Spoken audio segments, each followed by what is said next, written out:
Good morning, dear students. I hope so you all are safe and sound. So, for today, we have a lesson from supplementary book, The Tiny Teacher. एक एंट जो होती है, एक चींटी जो होती है, वो इंटेलिजेंट भी हो सकती है और हार्ड वर्किंग भी हो सकती है, और इसके बहुत सारे काइंड्स हो सकते हैं। जैसे आपने जो देखी होंगी आज तक, ब्लैक देखी होंगी या ब्लैक कलर की एंट देखी होंगी या रेड कलर की देखी होंगी। अब ये जो एंट्स होती है, ये भी इनके भी घर होते हैं और उनके घरों का नाम एंट हिल्स होता है। तो ऐसे आपने बहुत सारे इंसेक्ट्स अपने इर्द गिर्द देखे होंगे। अब अगर मैं आपसे सवाल करूं कि उनमें से सबसे वॉइसेस्ट कौन है, होशियार कौन है, तो सबसे छोटा तो हम फ्लाई ही देखते हैं, लेकिन मेरे हिसाब से वो वॉइसेस नहीं है।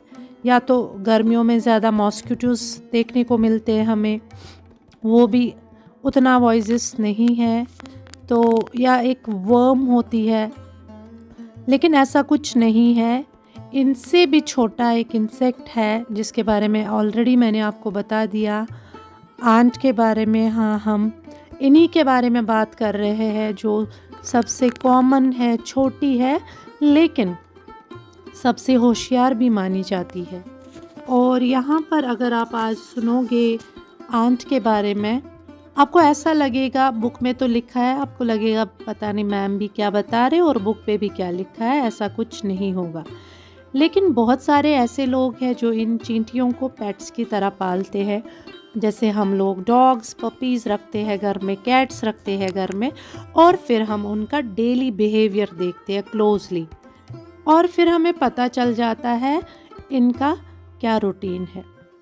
इसी तरह से हमने एंट के बारे में यहाँ पे आज पढ़ेंगे, जानेंगे कि क्या क्या ये छोटी छोटी एंट्स कर पाती है, ये कितनी हार्ड वर्किंग है और इंटेलिजेंट क्रिएचर्स माने जाते हैं।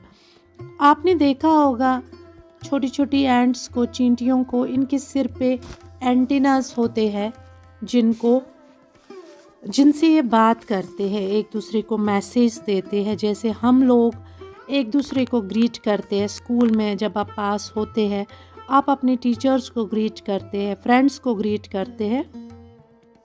सेम वैसे ये जो एंट्स है, ये भी अपने इस एंटीना से फीलर्स, इनको फीलर्स भी कहते हैं और एंटीना भी कहते हैं, इसी से एक दूसरे के साथ बात करते हैं।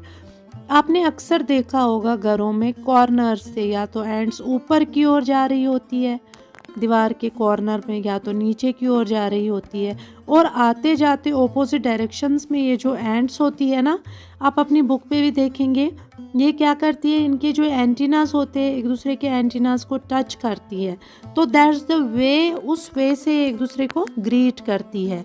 और बहुत सारी तरह की एंट्स है, जैसे कि मैंने पहले ही इंट्रोडक्शन में बता दिया था। और सबसे एक कॉमन वाली जो आपको एंट देखने को मिलेगी वो है रेड या ब्लैक।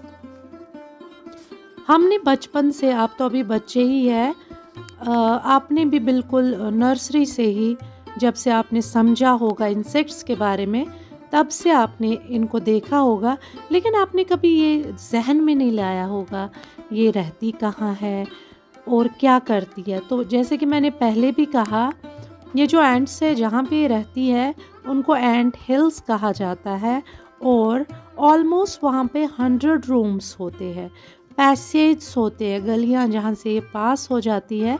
जैसे हमारे घरों में 5 कमरे, 10 कमरे, 8 कमरे होते हैं, वैसे इनके इन एंट हिल्स में 100 रूम्स होते हैं। और कुछ रूम्स वहाँ पर ऐसे होते हैं एंट हिल्स में जहाँ पे इनकी रानी जो है वो अंडे देती है, और कहीं कहीं पर ऐसे रूम्स भी होते हैं जहाँ पर इनकी नर्सरीज होती है। अब नर्सरीज क्या होती है, जैसे आपके स्कूल में नर्सरी में कौन से बच्चे होते हैं, छोटे छोटे, तो बिल्कुल इनकी नर्सरीज में भी छोटे छोटे बच्चे होते हैं एंट्स के, जिनको ग्रब्स कहा जाता है।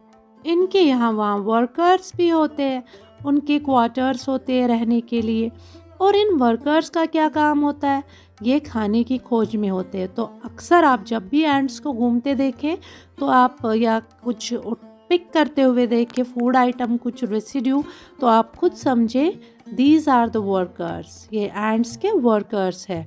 और कुछ इनमें से स्टोर हाउस में भी काम करते हैं, कुछ रूम्स होते हैं स्टोर हाउस, वहाँ पर ये हाउसेस में फूड रखते हैं। जैसे हमारे घर में पैनिट्रीज होती है, स्टोर हाउसेस होते हैं जहाँ पर हम एक्स्ट्रा चीज़ें रखते हैं, वैसे ये भी अपने स्टोर हाउसेस में फूड रखते हैं। सोल्जर्स होते हैं जो कंट्री की सेवा करते हैं, रक्षा करते हैं, तो सेम एंड्स में भी बिल्कुल ऐसे ही सोल्जर्स होते हैं और उनके बैरक्स होते हैं।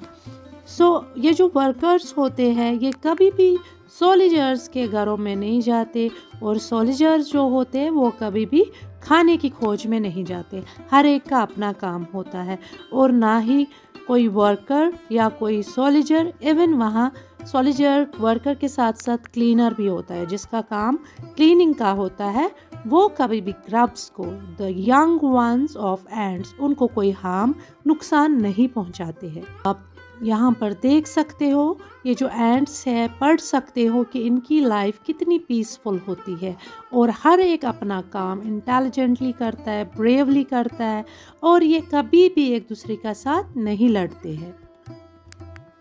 अब जो रानी होती है इनकी, वो पूरी एंटायर पॉपुलेशन, जितनी भी एंड्स की कॉलोनी होती है वहाँ एंट हिल पे, वो उनकी माँ होती है। और ये लगभग 15 ईयर्स, ऑलमोस्ट 15 ईयर्स ये रहती है, ज़िंदा रहती है, और इसके विंग्स होते हैं, बट ये क्या करती है, ये इनको खुद ही काटती है after it's wedding flight. This flight takes, ये कब होता है, जब गर्मियों के दिन होते हैं, तो रानी अपना नेस्ट छोड़ के चली जाती है और मेल एंड से मिलती है या ड्रोन से मिलती है हवा में, और जब ये ज़मीन पे वापस आती है या अपने पर छोड़ देती है, और फिर ये अंडे देना शुरू करती है नेस्ट में। इसके बाद जब ये अंडे वहाँ पर देना शुरू कर देती है, उसके साथ साथ फिर उन अंडों को ये भांप लेती है, हैच करती है, और ग्रब्स यानी यंग वंस बाहर आ जाते हैं, जैसे मुर्गी के बच्चे अंडों से आ जाते हैं वैसे। और जो अब ये सोल्जर्स होते हैं, इनका काम क्या है, ये उनकी रखवाली करना स्टार्ट कर देते हैं। वर्कर्स इनको खिलाते हैं क्योंकि उनका काम ही होता है खाना ले आना वहाँ तक, और जो क्लीनर्स होते हैं वो इनको क्लीन करते हैं, और रोज़ इनको ले जाते हैं एयरिंग के लिए, एक्सरसाइज के लिए, सनशाइन के लिए, ताकि फिर ये भी बड़े एंड्स की तरह घूमे फिरे। और 2-3 वीक्स में क्या हो जाता है, जो ये ग्रब्स होते हैं ये कोकून्स बनते हैं, और फिर ये अपना एक्टिविटी स्टार्ट करते हैं 3 वीक्स के बाद। और इनके जो कोकून्स हैं वहाँ से बाहर आना शुरू हो जाते हैं और बिल्कुल एंड्स की तरह अपीयर हो जाते हैं, और फिर इनके लिए टाइम होता है ट्रेनिंग का, टीचिंग का। तो फिर इनको सिखाया जाता है इनकी ड्यूटीज़, जो ओल्ड एंड्स होती है, वर्कर्स, सोल्जर्स, बिल्डर्स, क्लीनर्स। और कुछ वीक्स के बाद ट्रेनिंग जब हो जाती है तो ये छोटी छोटी यंग एंड्स जो होती है ये रेडी हो जाती है इस बिग वर्ल्ड ऑफ वर्क में काम करने के लिए जो इनका अपना होता है। और ये जो एंट हिल होता है ये खाली एंट्स का घर नहीं होता है, वहाँ पर कुछ और क्रिएचर्स भी होते हैं जैसे beetles, lesser breeds of ants and the green fly. अब जो ये एंट्स है, अगर हम लोग घरों में अकेले रहते हैं तो ये एंट्स क्यों एंट हिल में किसी और को रहने दें, तो इसके भी कुछ रीज़न्स है।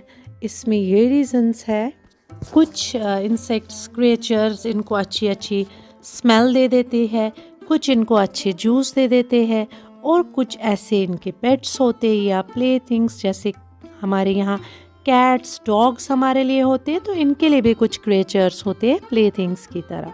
ये जो ग्रीन फ्लाई होती है ये इनकी काऊ होती है, और एंड्स ही इनको ट्रेन करती है। इनको हनी ड्यू मिलता है, एक टाइप का milk, that's why green fly को काऊ बोला गया है इनके वर्ल्ड में।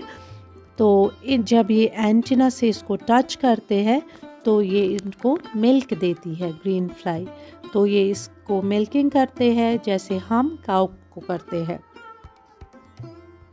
क्या हम इंसानों ने इतना कुछ सीखा है जितना इन एंट्स ने, या इन्होंने हमसे ज़्यादा सीखा है?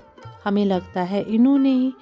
लेकिन एक चीज़ तो ज़रूर है, ये जो एंट्स है इन्होंने जितना भी सीखा है वो सब इन्होंने एक अच्छे पर्पस के लिए सीखा है, और ये सीखते ही रहती हैं।